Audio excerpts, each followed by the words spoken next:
Lo que quiero compartir en esta mañana lo he titulado para que puedan de alguna manera ir entendiendo lo que voy a hablar.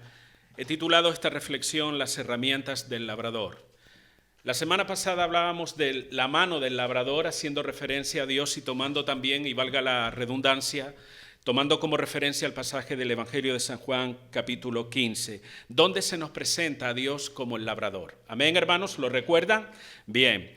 Y quiero empezar en este día diciendo de que es muy curioso y es sorprendente, hermano, cómo observar las diferentes ofertas que la sociedad nos ofrece para cambiarnos la vida en todos los sentidos. Usted pone el televisor, ve las redes sociales, esto y lo otro, y usted se da cuenta cómo todo el mundo quiere, vamos a decir, ayudarnos a cambiar y a transformar nuestra vida. Y la sociedad nos ofrece atractivas y seductoras ofertas. De hecho, si no son atractivas ni seductoras, no son ofertas. Pero nos ofrecen ofertas en todos los sentidos para cambiarnos la vida. Económicamente, nos dicen tu vida económica puede cambiar. Invierte en esta plataforma digital X cantidad de dinero y ya no tendrás que trabajar. Controlarás tu dinero sentado en tu asiento. ¿Han visto ese tipo de ofertas que nos hacen en las redes sociales? Con solo ingresar una pequeña cantidad de dinero, dicen que ya luego no tendrás que trabajar porque tu dinero trabajará solo. En términos de salud, hay una cantidad de ofertas novedosas para decir, por ejemplo, ¿quieres adelgazar? Hay una forma de adelgazar. Y uno abre los ojos, a ver, yo por mi cuenta, ¿no? Dice, sin dietas. Va, mejor. Sin ejercicio, estupendo. Comiendo todo lo que tú quieras, simplemente comete esta pastillita, luego te das cuenta que eso es un negocio que hay ahí montado. Pero quieren cambiarnos la vida. A veces también, académicamente, cosas tan fantásticas como aprender un idioma en 2 semanas, o también conferencias motivacionales o talleres de entrenamiento que nos prometen dar las técnicas o las claves ¿para qué? Para ser mejores personas, para convertirnos en los mejores padres, empresarios o profesionales, etcétera, etcétera. Según ellos o la mayoría de estos programas, la meta siempre es sacar provecho a todo el potencial que hay dentro de ti. ¿Han oído este tipo de expresiones? Tú tienes que sacar el potencial que hay dentro de ti. Y yo me pregunto, ¿de qué potencial está hablando, hermano? Porque lo que hay dentro del ser humano no es tan bueno como muchos piensan.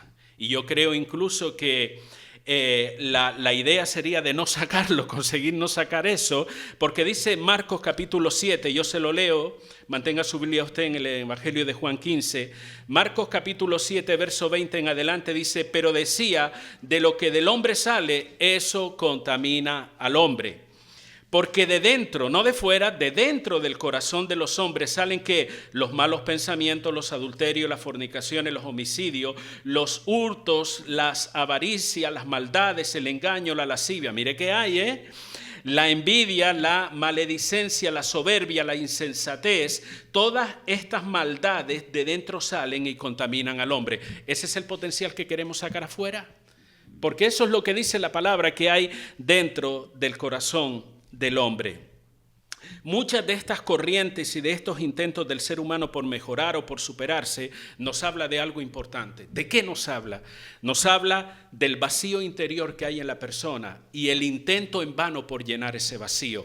Toda esta serie de cosas que tratan de mejorarnos la vida, de cambiarnos la vida, de hacernos los seres más felices de la tierra, cada uno de esos intentos son sencillamente, y valga la redundancia, intentos por llenar el vacío que hay dentro de cada ser humano. Y es un intento que es en vano porque ese vacío solamente lo puede llenar Dios, hermano. Todas esas situaciones, todas esas ofertas, todas esas ideas que nos presentan, nos hablan de la insatisfacción que se sienten ante la vida muchas personas y que los impulsan a una constante búsqueda de propósito, la búsqueda de la felicidad, la búsqueda de tener o del sentir de su existencia y tantas otras cosas. En resumen, para no alargarme, hermano, y a pesar de que muchos no quieran reconocerlo ni entenderlo, es lo que nosotros necesitamos es a Dios en nuestras vidas y vivir de acuerdo a su voluntad. El ser humano trata de llenar ese vacío con tantas cosas, pero solamente Dios puede saciar, Dios solo puede llenar ese vacío en nuestra vida. Y debemos no solamente buscar a Dios, sino permitir que su voluntad sea cumplida o nosotros vivir de acuerdo a su voluntad. ¿Cómo puedo estar seguro de eso? Sencillamente, hermanos, porque Dios nos creó para vivir en una estrecha relación de amistad con Él y disfrutar, ¿vale? Disfrutar de todo lo que esa relación implica. ¿Qué implica una relación con Dios? Implica perdón, implica paz, que eso no se puede comprar con dinero. Implica gozo. Implica esa amistad con Dios, sentido y propósito a la vida. Eso lo da solamente Dios. Y Dios nos creó para vivir en esa relación con Él y disfrutar de eso. Si usted lee, por ejemplo, en Isaías capítulo 43, verso 7, dice la palabra que fuimos creados para su gloria. En ese mismo capítulo, el versículo 21, dice, los he creado para mí. ¿De qué me habla estos versículos? Que el propósito de nuestra existencia consiste en vivir en esa comunión y relación con Dios. Lo demás es secundario. Ese es el propósito de nuestra vida. Y eso nos lleva al punto de que una vida transformada, trayendo un poco a la memoria lo que hablamos la semana pasada, una vida transformada es el resultado de la mano de Dios en nosotros. Usted puede hacer todo el intento que quiera hacer por cambiar muchas cosas en su vida, y no digo que sea malo, pero realmente el cambio verdadero lo produce Dios en nuestra vida. Es un cambio que se opera desde adentro hacia afuera. Y como dije la semana pasada, no se trata de suerte que cambié. No se trata de casualidad, de que me encontré con fulanito y menganito y me ayudó en el camino de la vida. No se trata de habilidad, de inteligencia o esfuerzo, sino de la obra del Espíritu Santo trabajando nuestra vida por medio de una relación con Dios. Y esa obra o ese trabajo de Dios nos transforma, nos cambia, hermano. Porque esa es una de las funciones del poder de Dios en nuestra vida. Dios nos cambia, nos transforma a semejanza de Cristo. Este cántico nos recuerda esa verdad. Dios, quiero ser como tú. Quiero ser como Cristo. Es más, la Biblia dice que debemos apuntar a esa meta y a ese referente, ser como Cristo. Y yo pregunto, ¿quieres ser como Cristo, hermano? ¿O ni siquiera habías pensado en ello? ¿Quieres ser como Messi? ¿Quieres ser como, yo qué sé, cualquier artista famoso? ¿O quieres ser como Cristo? La meta de todo cristiano, el deseo y el anhelo más profundo de su corazón debe ser asemejarse cada día al Señor. Y por eso Dios está trabajando en nosotros. Porque esa es la idea, esa es la meta, ese es el propósito. Asemejarnos a Jesucristo. Y hablábamos de todo ello tomando como referencia Juan 15 del 1 al 10. Le invito que si tienen sus Biblias ahí abiertas, vamos a leer nuevamente. Dice la palabra, yo soy la vid verdadera y mi Padre es ¿qué? El labrador. Recuérdelo. Todo pámpano que en mí no lleva fruto lo quitará, y todo aquel que lleva fruto, ¿qué hará según de acuerdo a la Biblia? Lo limpiará. Quédese con esa expresión, para que lleve más fruto. Ya vosotros estáis limpios por la palabra que os he hablado. Permaneced en mí y yo en vosotros. Como el pámpano no puede llevar fruto por sí mismo si no permanece en la vid, así tampoco vosotros si no permanecéis en mí. Yo soy la vid, vosotros los pámpanos. El que permanece en mí y yo en él, éste lleva mucho fruto, porque separados de mí nada podéis hacer. El que en mí no permanece será echado fuera como pámpano y se secará, y los recogen y los echan en el fuego y arden.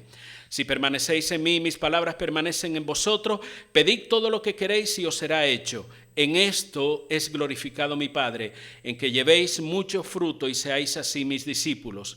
Como el Padre me ha amado, así también yo os he amado. Permaneced en mi amor. Y terminamos con el versículo 10. Si guardareis mis mandamientos, permaneceréis en mi amor, así como yo he guardado los mandamientos de mi Padre y permanezco en su amor. Hay muchas cosas que nosotros podemos aprender de este pasaje. Y la semana pasada habíamos comenzado hablando que una de las cosas que nos enseña este pasaje es el trabajo de Dios, la obra de Dios en nuestra vida. Y Jesús mismo lo presenta de una forma simbólica para que lo pudiéramos entender como el labrador. Dios es el labrador, Dios está trabajando, actuando en nuestra vida, hermano, y Él tiene todo el derecho a hacerlo. ¿Por qué? Decíamos que Dios como labrador y dueño de la viña, a Él le pertenece la viña, Él tiene la autoridad para trabajar en la vida de cada uno de nosotros, porque Él es el soberano y Él es el dueño. Y decíamos que Dios interviene para cumplir sus propósitos. Dios no interviene para entretenerse o porque esté aburrido en su cielo. Dios interviene en nuestra vida con un propósito determinado. El propósito, como he dicho y seguiré repitiendo, de asemejarnos cada día a Jesucristo. Decíamos también que Él está implicado en nuestro crecimiento y nuestra madurez espiritual. Yo te pregunto, ¿a ti te preocupa crecer espiritualmente, hermano? ¿Te preocupa madurar espiritualmente o es una cosa que ni has pensado ni has reflexionado en ello? Porque la Biblia nos llama a la madurez espiritual, nos llama al crecimiento espiritual.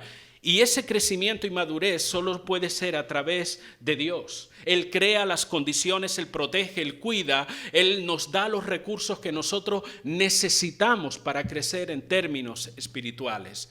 ¿Por qué lo hace Dios? Porque Él busca fruto en nuestra vida. Y cuando hablamos de fruto, usted recordará que estamos hablando de carácter, estamos hablando de actitudes, comportamientos, de una vida totalmente cambiada y transformada. Eso es lo que busca Dios en nosotros y Él está trabajando para ello, para esa transformación, para que cada día nos vayamos pareciendo cada vez más a Jesucristo, que su carácter se manifieste en nosotros, no como un capricho, hermano, sino para que la gente al observarnos se dé cuenta de quién es Dios y puedan acercarse a Él. Que podamos manifestar su carácter para que la gente se sienta atraída a conocer Dios, no para que digan lo buena persona que tú eres, sino para que se sientan atraídas a conocer Dios y puedan encontrar la salvación de sus almas. Ahora, ¿cómo lo hace Dios? La Biblia nos dice en el versículo 2 que Él nos limpia, dice: todo pámpano que en mí no lleva fruto lo quitará, y todo aquel que lleva fruto, el que lleva fruto, ¿qué hará? Lo limpiará, dice la Escritura. Y usted se preguntará, ¿pero me limpia de qué? Me limpia de muchas cosas, cosas como la ignorancia respecto a quién es Dios y su palabra. Muchos de los comportamientos nuestros, hermanos, muchas de las costumbres o estilos de vida que tenemos es sencillamente una prolongación de la cultura y del contexto del momento actual que vivimos y no de lo que enseña la palabra de Dios. Y por eso Dios tiene que intervenir en nuestra vida limpiándonos de esa ignorancia arraigada en nosotros que arrastramos y que no nos deja vivir como Él quiere que vivamos. Dios nos limpia de cosas como enseñanzas erróneas o prejuicios que han condicionado nuestra forma de actuar, cosas que condicionan nuestra manera de pensar y de ver la vida. Han oído la expresión de que, bueno, a mí esto fue lo que me enseñaron, mis padres, mis abuelos fue esto lo que me enseñaron, pero ¿y si lo que te enseñaron fue erróneo? Y si lo que te enseñaron no se ajusta a lo que dice la palabra de Dios, ¿qué vas a hacer? ¿Te vas a perpetuar con esa idea, con ese pensamiento? Para poder dar fruto, para poder experimentar un cambio, Dios tiene que limpiarnos de esas enseñanzas o prejuicios que muchas veces arrastramos en nuestra vida. Dios nos limpia de actitudes contrarias a su voluntad, egoísmo, desidia, irresponsabilidad y tantas otras cosas, cosas que están impidiendo que nuestra vida espiritual pueda crecer y avanzar.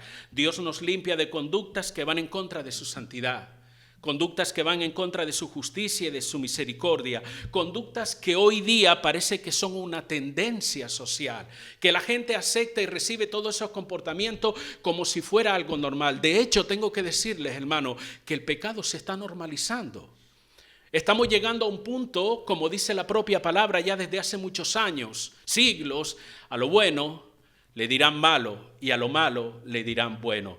Cuando Dios trata con nosotros, Él trabaja para limpiarnos de todas esas ideas, de todas esas enseñanzas, prejuicios que tenemos muchas veces y que arrastramos en nuestra vida.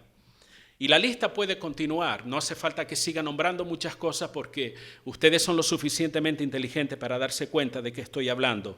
La lista puede continuar. En ese proceso de transformación y de cambio constante de nuestra vida, Dios está limpiándonos de todo aquello que es un impedimento para que Él sea glorificado en nuestra vida. Dios nos limpia de todo aquello que está impidiendo que Él pueda ser un reflejo en nuestra propia vida, hermano. Y a ese trabajo que hace Dios de limpieza, o ese trabajo revela algo importante de parte de Dios, revela su carácter bondadoso hacia nosotros. Dios es bueno, hermano. Dios es bueno con nosotros, Él nos ama y Él busca lo mejor para nosotros y por eso tiene que intervenir. Y muchas veces no nos va a gustar la manera que Dios interviene en nuestra vida. Es posible incluso que nos llegue a causar cierto dolor, cierta molestia, porque está arrancando, desarraigando cosas en nuestra vida a la cual nos aferrábamos como si fuera algo bueno. Pero el labrador tiene que meter su mano y limpiar todo eso. ¿Para qué? Para que haya mucho más fruto, para que haya una transformación constante y continua en nuestra vida. La pregunta que nos hacíamos es, ¿cómo nos limpia Dios?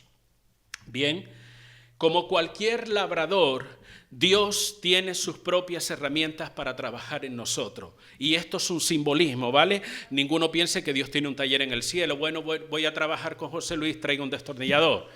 Voy a trabajar con Oscar, un martillo, pero de los grandes. No se trata de eso. Así como Jesús presenta al Padre como un labrador, es una forma simbólica de hablar, Dios tiene sus propias herramientas para trabajar con nosotros.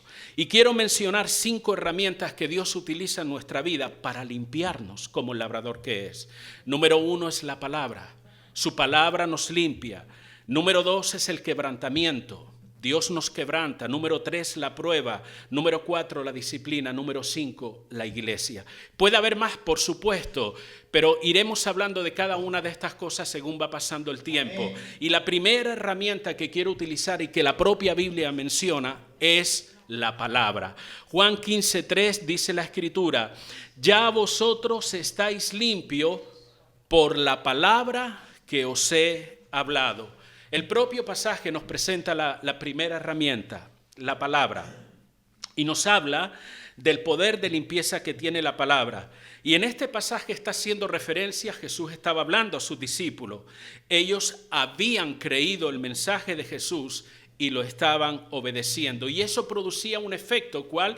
Limpieza. No solamente sus pecados eran perdonados al creer en la palabra, sino que la obediencia que ellos manifestaban a esa palabra, los ponía en una condición de poder dar fruto. ¿Cómo lo sé? No estoy diciendo que la obediencia a determinados mandamientos es lo que da la salvación. La salvación es por gracia, por medio de la fe, viene como regalo de parte de Dios a nuestra vida. Pero eso no significa que nosotros no debamos obedecer. Ellos fueron salvos por creer la palabra de Jesús. Recuerde, Jesús aún no había muerto, no había derramado su sangre a la cruz del Calvario, pero digamos que de alguna manera anticipada el hecho de creer la palabra de Jesús, de creer su mensaje, de creer que Él era el Hijo de Dios, traía perdón para sus pecados. Pero la obediencia nos pone en una condición de dar fruto.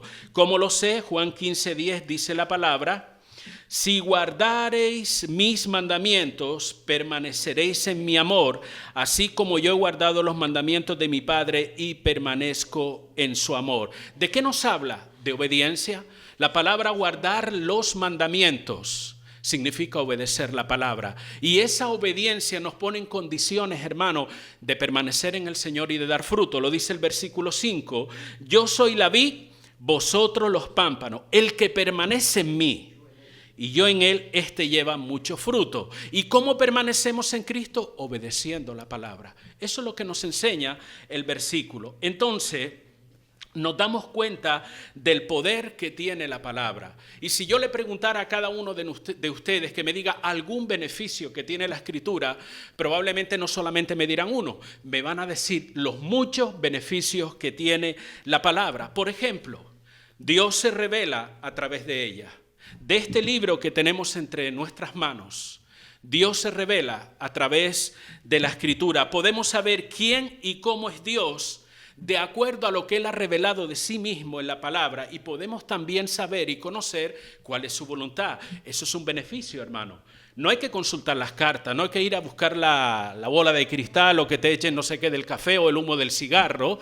No, eso no es así. Nosotros podemos conocer quién es Dios, cómo es Dios, todo lo que Él ha revelado de sí mismo por medio de su palabra. Eso es una bendición. Lo cual nos lleva a que nadie tiene excusa para decir, yo no sé cómo conocer a Dios. Lo conoces a través de las Escrituras. La palabra de Dios nos proporciona dirección. ¿Cuántos necesitamos dirección en la vida, hermano? Amén. Cuando hay que tomar determinadas decisiones, ¿qué hago con mi vida? ¿Dónde voy? Tantas otras cosas. La Biblia nos proporciona dirección. Dios nos proporciona sabiduría a través de la palabra, sanidad para nuestra alma, sanidad para nuestro corazón. Dios nos da entendimiento, Dios nos ilumina, nos alimenta espiritualmente, porque nuestra vida espiritual necesita comer.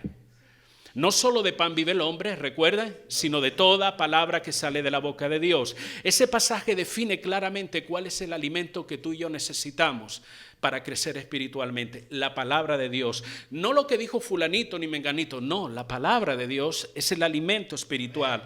La palabra renueva nuestras fuerzas, la palabra nos da esperanza y un largo etcétera, que podríamos pasar bastante tiempo mencionando. Pero permítame en esta mañana mencionar 4 características de la Biblia. No las voy a tocar las 4 porque no tenemos tiempo, pero mencionar 4 características que la Biblia tiene como herramienta de limpieza y que cuando es aplicada en nuestra vida produce en nosotros una transformación. La propia palabra nos habla del poder que tiene sobre nosotros y nos dice que nos va a hacer madurar. Nos va a hacer crecer espiritualmente, nos va a capacitar para cumplir el propósito de Dios en nuestra vida. Y estas características las encontramos en un versículo que usted se sabe probablemente de memoria. Segunda de Timoteo, capítulo 3, versículo 16 y 17. Yo se lo voy a leer. Se lo repito para los que están tomando nota. Segunda de Timoteo, capítulo 3, versos 16 y 17. Dice de la siguiente manera: toda la escritura es inspirada por Dios y útil para enseñar, para redarguir, para corregir, para instruir en justicia. Amén, hermanos. Amén. Eso está bien, amén, pero con un propósito. Dice el verso 17, a fin, o dicho de otra forma, con el propósito de que el hombre de Dios sea perfecto. La palabra perfecto ahí significa maduro espiritualmente, enteramente preparado para toda buena obra. Eso es lo que dice la palabra. Permítame leérselo en la Nueva Traducción Viviente. Dice: toda la escritura es inspirada por Dios y es útil, y ponga atención, para enseñarnos todo lo que es verdad, para hacernos ver lo que está mal en nuestra vida, nos corrige cuando estamos equivocados y nos enseña a hacer lo correcto. Dios la usa para preparar y capacitar a su pueblo para que se haga toda buena obra. ¿Se dan cuenta de la eficacia que tiene la palabra? Del poder que tiene. Y lo primero que quiero resaltar, antes de hablar de los beneficios, de la utilidad que tiene, es justamente que la palabra es útil. De hecho, comienza el versículo diciéndonos que es útil, ¿vale? La palabra o el término útil habla de eficacia, habla de poder transformador. El término útil nos dice que la palabra de Dios es algo práctico, aplicable a nuestra vida. Nos habla de conveniencia y de necesidad, que la necesitamos en nuestra vida. Y si hay algún pasaje que describe bastante bien el poder de la palabra, es Hebreos 4:12, que también usted se lo sabe de memoria, que dice: porque la palabra de Dios es viva y eficaz. Bueno, de tanta memoria no creo que se acuerden, ¿eh? Es viva y eficaz y más cortante que toda espada de 2 filos y penetra hasta partir el alma y el espíritu, las coyunturas y los tuétanos, y discierne los pensamientos y las intenciones del corazón. Eso no lo hace cualquier libro. Da igual que el autor sea un premio Nobel en literatura, eso no lo hace cualquier libro. Ese poder solamente lo tiene la palabra de Dios. Por eso decimos que la Biblia es útil. Pero la pregunta también: ¿por qué la Biblia y no cualquier otro libro es tan útil y eficaz? El versículo nos lo dice: porque la base de su utilidad, hermano, y la eficacia descansa en que es la palabra inspirada de Dios. Esa es la base, el fundamento de la utilidad de la palabra de Dios. Es palabra inspirada por Dios. ¿Qué significa esto? Bien, solo Dios es omnisciente, hermano, ¿cierto?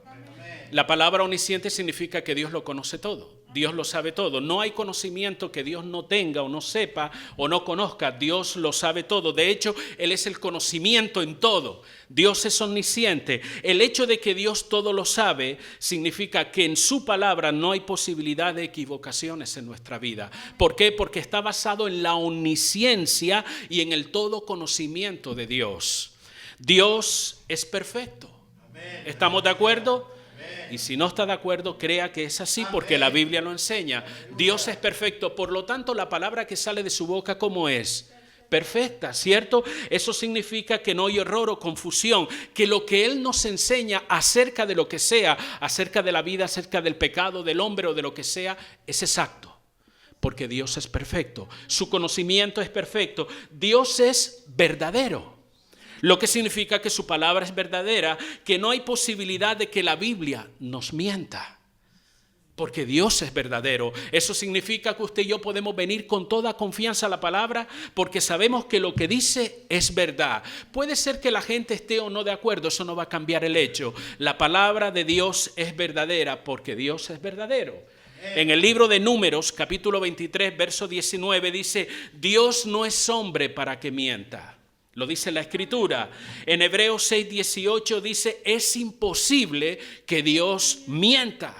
Por lo tanto, su palabra, la palabra del Dios que no miente, es verdadera, digna de ser recibida, digna de toda nuestra confianza. Dios es justo. Amén, hermanos. Dios es justo. Significa que Dios siempre hará, dice y hará lo correcto. Y su palabra está alineada a lo que es justo delante de Dios. Y pudiera nombrar una y otras características acerca de la palabra. La palabra es una manifestación de cada uno de los atributos de Dios. Su palabra es el reflejo de quién es Él. De ahí su utilidad y su eficacia, hermano. Debemos partir de esa base. ¿Por qué la Biblia es la herramienta importante que Dios tiene para limpiar nuestra vida? Porque es su palabra, la palabra del Dios verdadero, justo y santo, y esa palabra es útil y, como dice Hebreos, es eficaz para nuestra vida. ¿Cuáles son algunos de los beneficios? El primer beneficio, según Timoteo, dice que es útil para enseñar. La palabra nos enseña. ¿Qué nos enseña la palabra? Bien, el término enseñar tiene que ver con mostrarnos o revelarnos la verdad. O enseñarnos la verdad. ¿La verdad de qué? La verdad acerca de quién es Dios. Podemos conocer a través de la palabra, como he dicho y he repetido ya en varias ocasiones, la palabra nos enseña primeramente quién es Dios, cómo es Él, cómo podemos llegar a conocerle. La palabra nos enseña la verdad acerca de quién es Jesucristo. Hay personas que dicen por ahí, lo dicen con todo el respeto: Jesús fue un gran profeta. No, Jesús no fue un gran profeta. Jesús fue Dios. Jesús es Dios. No fue, es Dios. Amén. No fue un gran profeta. Y esa verdad, ¿cómo la conocemos, hermano? La conocemos a través de la palabra. Pero sin embargo, hoy día se tergiversa todas las cosas. El enemigo trata de engañar porque él es mentiroso y padre de mentira, dice la palabra. Y él está engañando todo acerca de quién es Dios, de quién es Jesucristo, de quién es el Espíritu Santo. Entonces, ¿qué me queda? Tengo la palabra. La palabra me enseña quién es Dios. Me enseña qué fue lo que hizo Jesucristo por mí en la cruz del Calvario. Me enseña cuál es mi destino eterno. La palabra me enseña quién es el Espíritu Santo. La palabra me enseña que Él está ahí para ayudarme. Él es nuestro ayudador, nuestro consolador. No es una fuerza perdida en el espacio que está por ahí. El Espíritu Santo es Dios. La Biblia me enseña la verdad acerca de mí mismo, de que yo soy un pecador y que necesito la salvación. No se trata de perfeccionar algunos aspectos de tu vida para que tu vida cambie. No, se trata de que yo tengo que venir rendido a los pies del Señor, humillado delante de Él, arrepentido de mis pecados para que Él me salve, para que Él me dé una nueva vida en Cristo. ¿Eso cómo lo sé? Por la palabra. La palabra me revela la verdad de quién soy yo. Me enseña quién soy yo, me enseña acerca del pecado, me enseña acerca de las consecuencias de ese pecado que me aleja de Dios, me enseña acerca del destino eterno para aquellos que no quieren creer. La palabra me enseña la verdad acerca de la salvación que solamente se consigue en Cristo, no en ningún muñeco, no en ninguna estatua, no en ninguna ideología, solamente se consigue en Jesucristo. Él es el que murió por nosotros en la cruz del Calvario. No son ideas sueltas que uno va agarrando de un lado para otro, no, eso es lo que dice la palabra. Por eso la palabra es verdadera, me revela esa verdad. Amén. La palabra me enseña que si yo no acepto la salvación que Cristo me ofrece, estoy en condenación eterna. Necesito a Cristo en mi vida. Esa es la verdad que nos enseña la palabra, hermano. Y la propia Biblia nos enseña que conocer esa verdad producirá un efecto liberador en nosotros. Juan 8:32, y conoceréis la verdad, y la verdad os hará libres. El conocimiento de la verdad de Dios nos colocará en una posición para poder identificar las mentiras que han condicionado nuestra vida. Mentiras respecto a Dios, mentiras respecto a nosotros, mentiras respecto a la eternidad y tantas otras cosas. Mentiras que están caminando en la sociedad, que se disfrazan de cultura, de arte, de política y de tantas cosas. Mentiras que Satanás ha utilizado para alejar a esta humanidad de Dios. Porque la Biblia declara que Satanás es mentiroso y padre de mentira. Por lo tanto, cuando yo conozco la verdad de Dios a través de la palabra, ese conocimiento te va a ayudar, hermano, a identificar las mentiras que han condicionado muchas veces nuestra vida. El conocimiento de la verdad nos dará la oportunidad de tomar decisiones acertadas y decisiones que están alineadas a la voluntad de Dios, aunque esas decisiones no sean muy populares en la sociedad.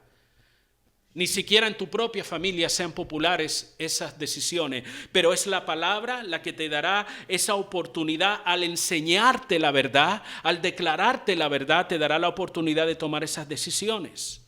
Te ayudará y me ayudará a mí, o nos guiará a marcar una dirección y un rumbo correcto en este camino de la vida. Amén. El Salmo 32:8 dice, te haré entender y te enseñaré el camino en que debes andar. ¿Se dan cuenta el efecto, el poder que tiene la verdad de Dios en nuestra vida, hermano? Nos enseña. No solamente el segundo beneficio, y con este concluyo, es que nos redarguye. Nadie suele usar, o prácticamente casi nadie utiliza estas palabras en sus conversaciones. No, es que me siento redarguido. ¿Qué estás hablando? No es una palabra muy común, pero creo que todos conocemos su significado. Y si no lo conoces, se lo digo. La palabra redarguir significa sacar para afuera, poner al descubierto. Y este pasaje que hemos leído en la Nueva Traducción Viviente nos lo deja bien claro. Se la leo nuevamente. Toda escritura es inspirada por Dios y es útil para enseñarnos lo que es verdad y para hacernos ver lo que está mal en nuestra vida. Eso es redarguir. Cuando nosotros vamos a la palabra de Dios, su poder es tan grande, penetra tanto dentro de nuestro interior, de nuestro corazón, de nuestra vida íntima, que Él revela lo que está mal en nosotros, hermano. Eso es uno de los aspectos de esta herramienta que Dios tiene para trabajar con nosotros, que es la Biblia. La Biblia tiene el poder para confrontar lo que está mal en nuestra vida. ¿Por qué? Recuerda que la Biblia es la manifestación del carácter santo de Dios. Por tanto, cuando tú lees la palabra santa, te das cuenta, hermano, de cuál es tu condición pecaminosa delante de Dios. Si alguien puede poner ese ventilador, te darás cuenta de ello. Hermano, dale a eso. Nadie se distraiga, por favor, siga poniendo atención. La Biblia tiene ese poder para confrontar. La palabra pondrá al descubierto aquellas cosas que necesitan ser cambiadas en nuestra vida. ¿De qué me estás hablando?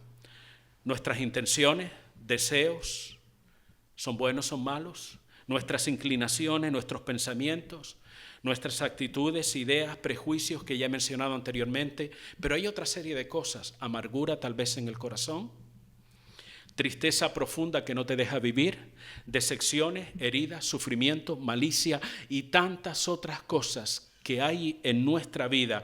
Cosas, y escúcheme bien, hermano, que probablemente alguna de ellas ni siquiera éramos conscientes que estaban ahí, anidándose en nuestro corazón, pero que la palabra de Dios la puso al descubierto. Cosas que ni siquiera ni usted ni yo nos percatábamos que estaban ahí dentro de nuestro corazón, pero vino la Biblia y nos redarguye. La herramienta comienza a sacar para afuera todas esas cosas que tú incluso ignorabas. Hay algunas de las que somos conscientes. Usted sabe si le tiene coraje o odio a alguna persona. Eso lo sabe. No tiene que estar meditando mucho. Le viene el nombre de esa persona, la cara de esa persona. No quiero saber nada de fulanito ni de menganito. Probablemente lo sabe, pero hay otras cosas. Llámale heridas, llámale formas de pensar, llámale tantas cosas que pueden estar anidándose en tu corazón y ni siquiera te das cuenta de ello. Solo cuando venimos ante la palabra nos redarguye y saca esas cosas y nos confronta.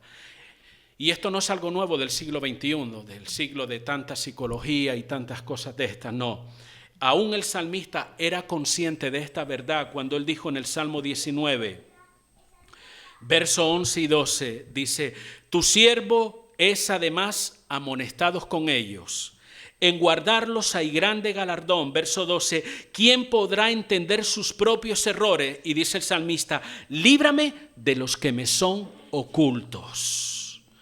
Este salmo habla acerca del poder de la palabra. El salmista está elogiando la autoridad, la importancia de los mandamientos de Dios. Y él en ese contexto dice, tu siervo es amonestado con ellos. Ellos se refiere a los mandamientos, a la palabra de Dios. Lo amonesta, lo enseña, lo redarguye, incluso para darse cuenta cuáles son sus errores. Y dice, y aún de los que me son ocultos, de los que yo no conozco.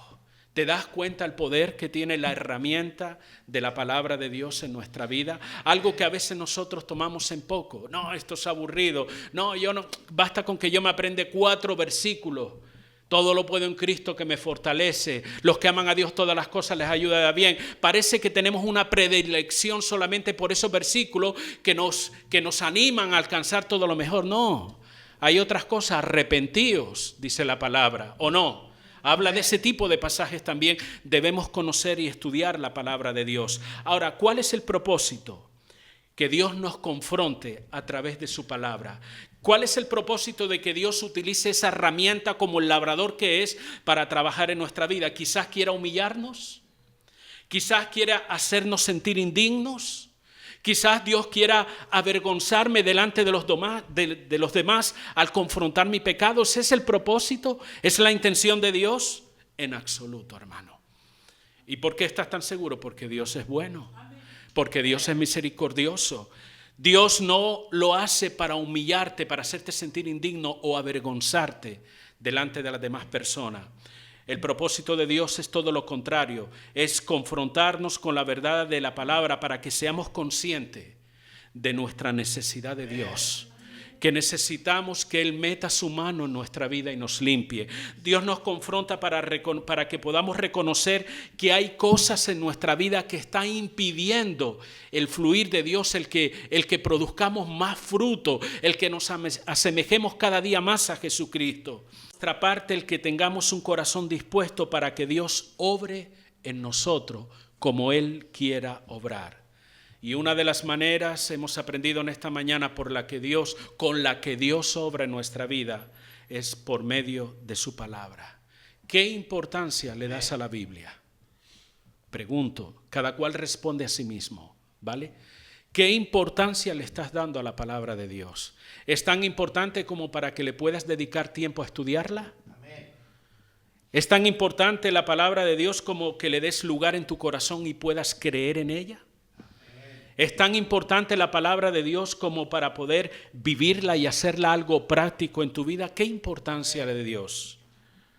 Si quieres experimentar la mano de Dios en tu vida, hermano, abre tu corazón al Señor, permite que Él trabaje como Él quiera trabajar. Utiliza los recursos que Él ya te ha dado, su palabra, para que esa transformación y cambio se opere en tu vida por medio del Espíritu Santo. Amén. Amén. Vamos.